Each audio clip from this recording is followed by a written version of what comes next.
Imagine you could design a country from scratch with the sole purpose of making it the most powerful nation on Earth. What would you give it? Mountains for defense? Rivers for trade? Farmland to feed millions? Now, what if I told you that one nation was handed nearly every geographical advantage imaginable, almost as if nature itself conspired to create a superpower?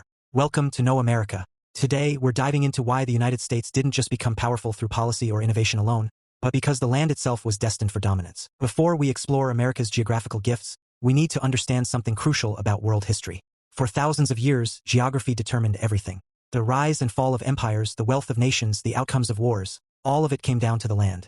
Egypt thrived because of the Nile. Rome expanded thanks to the Mediterranean. Britain ruled the waves because it was an island nation with natural harbors. But as impressive as these civilizations were, none of them had the complete package that North America offered. When European powers began colonizing the Americas in the 15th and 16th centuries, they discovered something extraordinary. This wasn't just new territory. This was potentially the most geographically blessed landmass on the planet. And the nation that would eventually control the heart of it, the United States, would inherit advantages that took other civilizations centuries to build artificially. To understand American power today, from its economic dominance to its military reach, you have to start with the map. Because America's geography didn't just help it become a superpower. In many ways, the geography made it inevitable. Let's start with the most obvious advantage. America is incredibly difficult to invade. Think about the world's historic empires. They all faced constant threats from neighboring powers. Rome fought Carthage, Persia, and Germanic tribes. China built the Great Wall to keep out northern invaders. European nations spent centuries in an endless cycle of warfare with their neighbors. But look at America's position. To the east and west, you have two massive oceans. The Atlantic Ocean is roughly 3,000 miles wide, and the Pacific stretches over 6,000 miles at its widest point. In the age before aircraft, these were nearly insurmountable barriers. No European or Asian power could project meaningful military force across such distances. Even today, with modern naval technology, staging an invasion across either ocean would be a logistical nightmare that no nation could realistically accomplish. To the north, Canada shares the longest undefended border in the world with the United States. The two nations have been peaceful allies for over a century. To the south, Mexico, while sharing a complex relationship with America, has never posed a serious military threat. In fact, the United States has not faced a foreign invasion on its mainland since the War of 1812. Think about that. Over 200 years without enemy troops on American soil. Meanwhile, France has been invaded multiple times. Poland has been erased from the map entirely at points in history. Russia has faced invasions from Napoleon and Hitler. This geographical isolation gave America something priceless: security. And security allows a nation to focus its resources not on constant defense, but on growth, innovation, and projecting power outward. But isolation alone doesn't create a superpower. You need internal connectivity, and this is where America's geography becomes truly extraordinary. At the heart of the United States lies the Mississippi River system, and it's not an exaggeration to say this river network is one of the most valuable pieces of real estate on Earth. The Mississippi River and its tributaries, including the Missouri and Ohio rivers, create over 15,000 miles of navigable waterways. To put that in perspective, China, the world's fourth largest country, has approximately 4,000 miles of navigable rivers. Europe has around 9,000 miles. America has nearly double what an entire continent possesses. Why does this matter so much? Because before railroads and highways, rivers were the highways of civilization. They allowed for cheap, efficient transportation of goods and people. Even today, water transportation remains the most cost-effective way to move heavy cargo. This river system connects the agricultural heartland of America directly to the Gulf of Mexico and thus to global trade routes. A farmer in Iowa can ship grain down the Mississippi to New Orleans, and from there, that grain can reach markets anywhere in the world.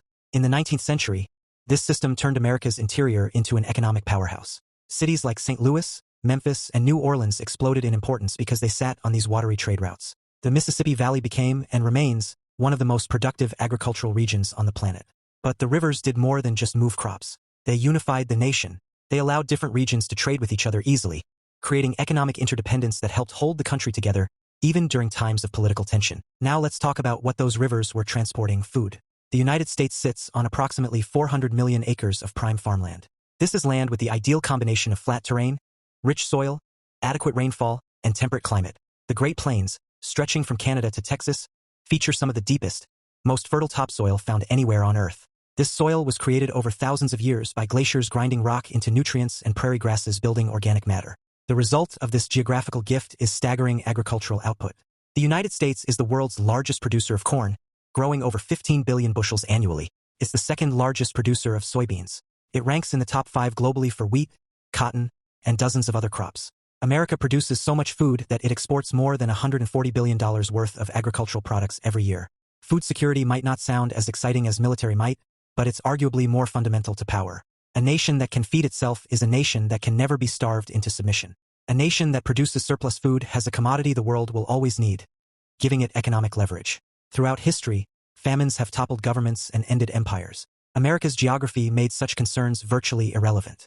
But the abundance goes beyond crops. The same grasslands that grew grain also supported massive cattle ranching. The coastal waters, both Atlantic and Pacific, teemed with fish. Forests provided lumber. America's geography didn't just offer one or two resources. It offered everything a growing nation needed in quantities that seemed limitless. Speaking of resources, we need to talk about what lies beneath all that farmland. The United States is extraordinarily rich in natural resources, almost suspiciously so.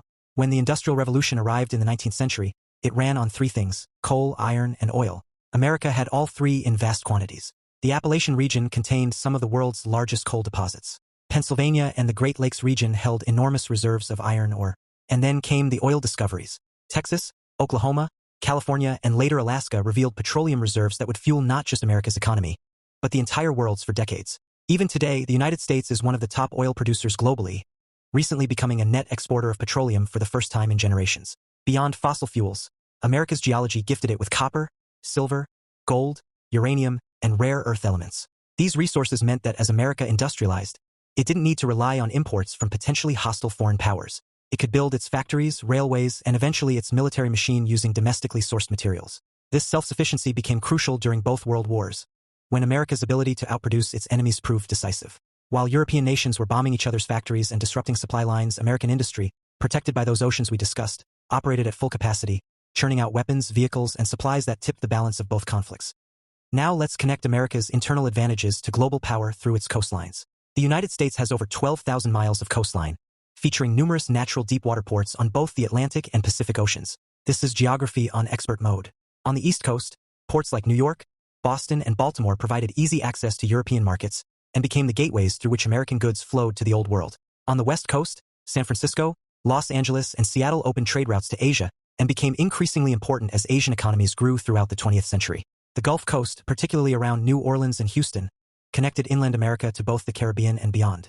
Having major ports on multiple oceans is extraordinarily rare and valuable. It means America can trade with the entire world directly, without depending on intermediaries. It means the U.S. Navy can maintain a presence in multiple theaters simultaneously. And crucially, it means that no single enemy can blockade America's trade. You would need to control both the Atlantic and Pacific to economically isolate the United States, a feat no nation has ever come close to achieving. This multi-ocean access also positioned America perfectly for the Pacific century. As Asia has risen economically, America's west coast has gained strategic importance. China must project power across the vast Pacific to threaten American interests, while America already sits on the Pacific's eastern shore. Geography once again favors the United States. So what's the bigger picture here? Why does all of this geography matter today, in an age of aircraft, satellites, and cyber warfare? Because while technology changes how power is exercised, geography still determines the foundation on which that power rests. America's geographical advantages compounded over time. The security provided by oceans allowed democracy to develop without constant existential threats. The river system created economic integration that unified a continent-sized nation. The farmland and resources meant America never had to make the desperate gambles for territory that drove European colonialism and Japanese expansion. The ports meant American influence could extend globally. These advantages attracted immigrants who brought skills, labor, and innovation. They allowed America to industrialize rapidly without the constraints that limited other nations. They meant that when global conflicts erupted in the 20th century, America entered them as a manufacturing colossus that enemies couldn't directly attack. And they continue to provide advantages today. America's energy independence, its agricultural exports, its demographic stability compared to aging Europe and East Asia, all of these connect back to geographical foundations. But here's what's truly remarkable. These geographical advantages didn't determine American success alone. Geography provided the opportunity, but Americans still had to build the nation. They had to create stable institutions, develop technology, educate their population, and make countless policy decisions. Geography gave America an incredible starting hand, but the country still had to play that hand well. Other nations have some of these advantages. Russia has vast resources but lacks the river system and ice-free ports. Brazil has rivers and farmland but lacks the strategic security. China has population and increasingly has technology, but it lacks food and energy self-sufficiency and remains geographically hemmed in. Only America got nearly every advantage in one package. The next time someone asks why America became a superpower, don't just point to democracy, capitalism, or innovation. Point to a map. Point to the oceans that protected it, the rivers that unified it, the soil that fed it, and the resources that built it. America's geography didn't guarantee superpower status, but it made the rise to global dominance far more likely than for any other nation in history. Sometimes the land beneath your feet matters just as much as the ideas in your head. Thanks for watching Know America. If you found this fascinating, subscribe for more deep dives into what makes America tick. Next time, we'll explore how America's geography influenced its political system. See you then.